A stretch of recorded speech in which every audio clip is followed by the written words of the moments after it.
Great subject. Thank you so much. Go and take a seat. So yeah, well, give her another round of applause, guys. Oh, so amazing. You're awesome. Great.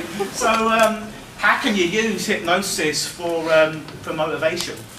Motivation sucks. Motivation is not all it's cracked out to be. In fact, motivation comes, it's fleeting. It's like happiness, it's like lethargy. It comes, it goes. Something happens, you're motivated, and you're unmotivated. I'd rather give you the gift of inspiration.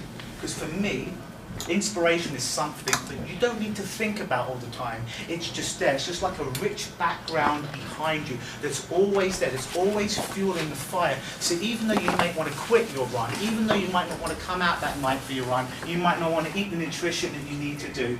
You might not want to run as long as you've run in the past. You might want to go to a new level. It's not about that motivation, it's about the inspiration. Now, different people find different inspiration from different things. I know a lot of runners in the UK that I've trained and helped to use their mind. They've had people like Paula Radcliffe that they've focused on, and they've watched her movements, and they've watched her interviews, and they've read her book, and it's just stoked that fire. For some people, it may be other inspirational figures or people or books in your life. But I always urge people to find that inspiration rather than motivation, because motivation comes, goes, as quickly as it comes, it goes. The inspiration is always there.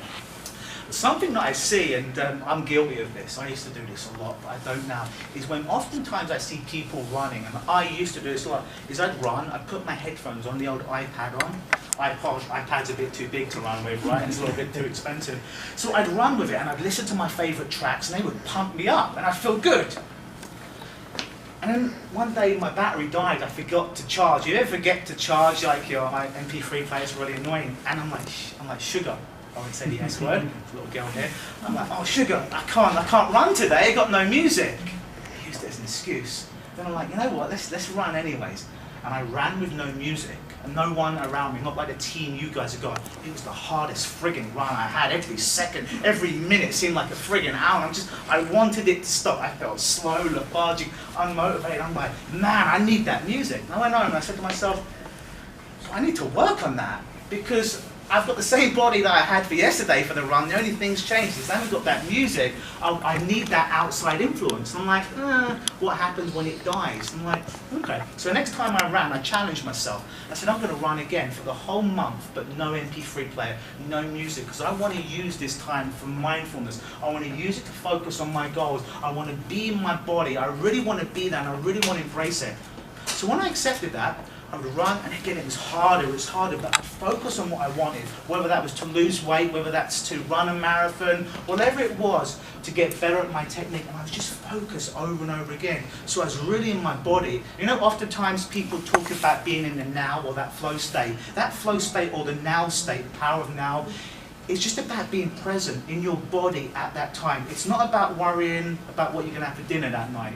It's not about worrying if your kid's done their homework or going to work. It's just being there, being present in your body. So when you're running, you feel your heel, your toes touch the ground. You feel your other foot raise off the ground, and you're there and you're present.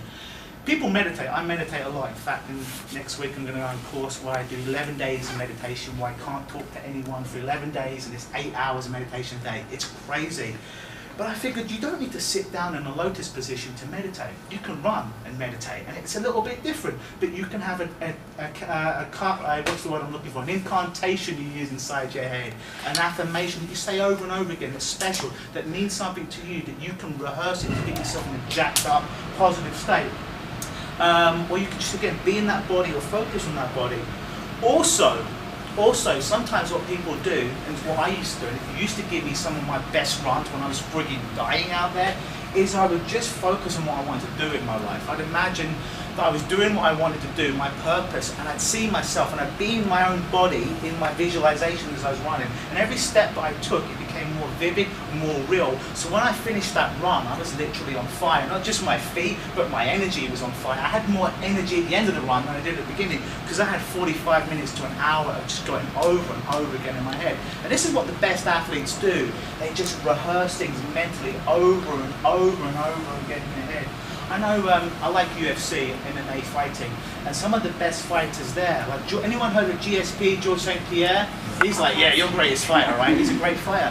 And he's athletically fantastic, he's incredible, but he just visualizes every day. He visualizes getting into the octagon, he visualizes beating his opponent, he visualizes getting that next sponsorship deal, but he visualizes almost as much as he trains. And this guy hasn't lost in like 5 or 6 years. He seems like a really nice guy, and he's an incredible athlete. Yeah, genetically he's really gifted, has a really strong work ethic, but he uses the power of his mind. You guys are using your legs, you're using your cardiovascular system, use your mind when you're out there as well, so you become absolutely bulletproof when you go out there in the real world and have some of your best runs.